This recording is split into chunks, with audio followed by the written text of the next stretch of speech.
Olá, galerinha do YouTube, tudo bem com vocês? Pra tu que não me conhece, eu sou Maibica Vicky, olha, esse aqui é o meu canal Empreendo Ideias e no vídeo de hoje a gente vai conversar sobre o lançamento do dia 12 para todos os garotos que eu já amei. Como vocês bem sabem, principalmente quem me acompanha lá no Instagram, eu assisti os 2 primeiros filmes todas as vezes que eu pude. Eu assisti mais de 20 vezes o 1 e o 2.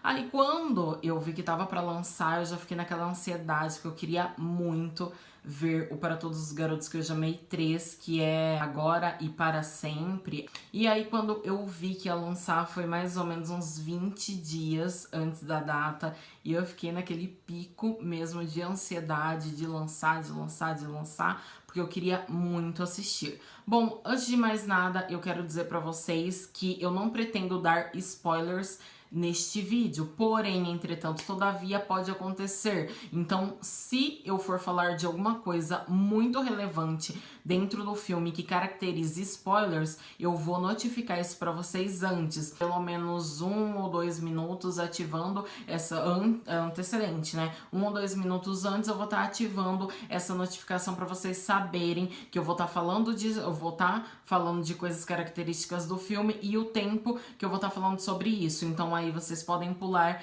esse tempo também se não quiserem ver spoiler. Em primeiro momento, uma coisa que eu acho que é muito característica do filme, que não é um spoiler, acredito, mas que eu achei muito característica, que é aquela nossa fase de adolescência, que realmente, eu acho que os 3 filmes, né, passam por essa dependência da adolescência, porque a gente passa por vários tipos de situações, tem vários tipos de pensamentos diferentes, tem muitas meninas que têm o mesmo estilo da Lara Jean, que é aquela menina mais romântica, que escreve cartas ou poemas. Eu passei, né, por essa fase de escrita, tanto que por conta disso que eu comecei a escrever algumas histórias onde caracterizam-se hoje por livros que ainda não estão impressos, obviamente, mas eu tô trazendo muito do conteúdo desses livros que eu escrevia na minha adolescência pro meu blog. Eu vou deixar até aqui linkado embaixo para vocês, se vocês quiserem ver um pouco dessa minha linha literária, para vocês acompanharem, vou deixar no box de informações. Então, eu passei muito por isso, eu escrevia poemas também, eu escrevia várias histórias e parte dessas histórias também estão sendo representadas nesse blog. Lá já tem alguns posts onde eu falo muito de comportamento, de relacionamento e romantismo.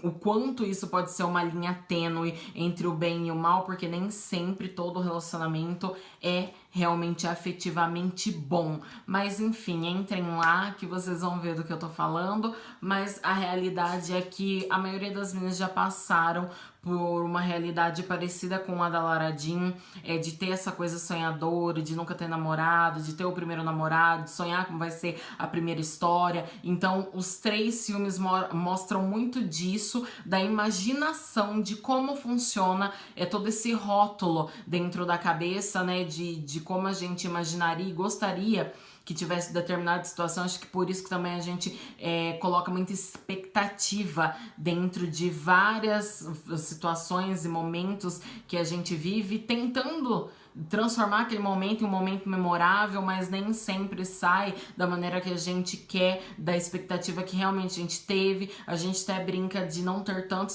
expectativa em determinados assuntos, porque realmente é assim que rola. É uma coisa muito mais complicada você ter uma expectativa e lá na frente aquela tua expectativa não chegar nem perto, nem aos pés. Isso é uma coisa completamente adversa daquilo que tu planejou, sonhou, colocou como meta.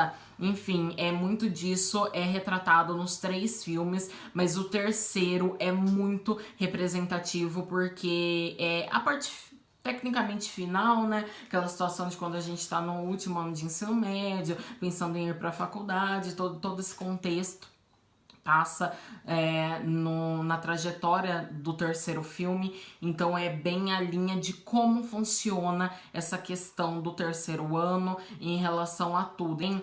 a expectativa também que a gente coloca para a faculdade que vai escolher, para onde vai estudar.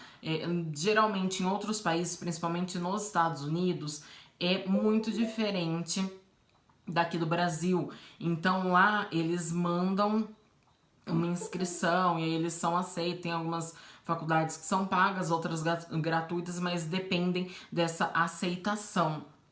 E nem sempre é como a pessoa imagina, nem sempre a faculdade que ela quer vai ou não ser aquela ali que ela almejava há muito tempo. Às vezes ela pode mudar os planos, ela sabe, tipo, aquela velha realidade do filme Barraca do Beijo, que a Ellie vai escolher um lugar, depois escolhe outro, depois fica na dúvida de pra onde vai. É bem esse o contexto ali de terceiro ano, de escolha de faculdade, de como funciona um relacionamento em meio a tudo isso. Aí tem uma parte que eu acho que vocês já devem ter lido na sinopse do filme e também já visto em trailer e tal, que o pai da Lara Jean, ele tá com uma pessoa e ela realmente é uma pessoa que veio ali para agregar na família em muitas situações. A irmã da Lara Jean, ela já tá, a Kitty, no caso, né? Ela já tá um pouco mais evoluída. Então é uma história completamente adversa dos filmes anteriores. Eu vou ser sincera pra vocês, eu esperava mais. Não mais da produção, eu achei que a produção foi incrível. Eu achei que ali todo o contexto do filme foi maravilhoso. Tanto na relação do audiovisual, né, dos efeitos de filme, até mesmo a questão de roteiro, foi tudo muito bem trabalhado. Eu esperava mais pela história, não achei que ia funcionar exatamente daquela maneira. Eu via o terceiro filme como o último, não sei se vai ser, porque no último eu imaginava completamente outra história. No último eu imaginava que a Lara Jean, ela já estaria na faculdade, ou pelo menos no meio dela, e não foi esse o contexto. Então eu achei assim bem diferente do que eu esperava. Eu realmente, confesso pra vocês, coloquei uma expectativa ali no filme que na realidade não ocorreu. É uma produção que eu achei que foi muito bem trabalhada, eles escolheram muito bem todos os quesitos ali para dar aquele ar mesmo de emoção no filme. Bom, eu acho que o Para Todos os Garotos que eu já amei, independente do primeiro, segundo e terceiro, que mistura muito a veracidade dos relacionamentos.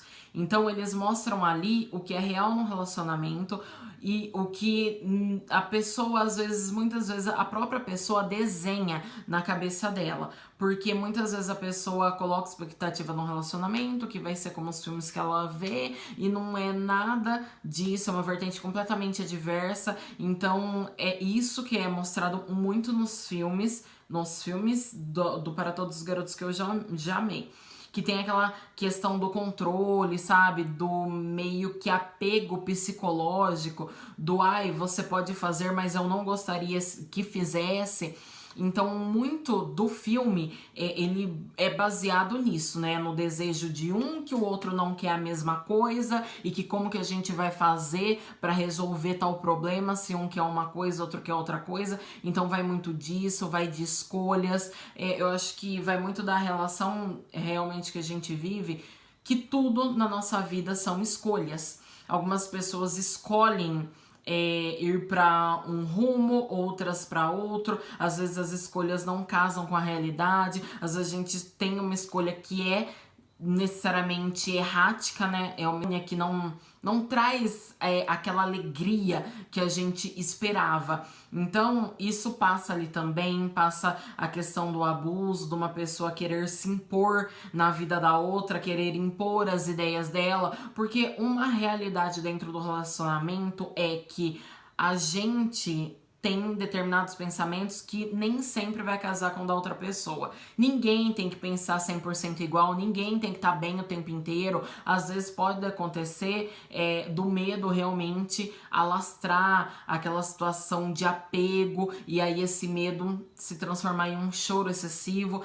Então, nem sempre a gente precisa tá 100% bem, a gente não precisa estar 365 dias do ano, a gente não precisa estar 730 mil horas do mês nessa intensidade de alegria, de satisfação. Às vezes acontece realmente alguma coisa que não vai ser tão satisfatória pra gente. Então eu acho que o filme mostra muito disso, da satisfação de ambas pessoas, da falta de satisfação, da falta de empenho ou de tanto empenho, da falta de entendimento e depois do entendimento. Então eu acho que esse filme veio muito pra mostrar essa relação realmente que o que tá na nossa cabeça de relacionamento não é o que tá ocorrendo, mas não necessariamente o que está ocorrendo é ruim. Às vezes a gente pensa de uma forma, a linha não segue todo aquele trajeto que a gente gostaria, mas mesmo assim pode ser uma história boa, pode ser um resultado bom, pode ser que o amor não seja perfeito, quanto todas as pessoas imaginam, que é um comercial de margarina, que é um, sei lá, um encantamento, uma história da Branca de Neve, da Cinderela, mas por mais que não tenha essa vertente tão fictícia dentro da vida real, pode também ser uma coisa boa, porque ali mostra que os relacionamentos, apesar deles serem bons, de trazerem momentos de felicidades, eles também podem trazer problemas, mas problemas que podem ser solucionados. Então é mais ou menos essa pegada aí a base do terceiro filme. Eu espero que vocês assistam. Se vocês assistirem, eu espero que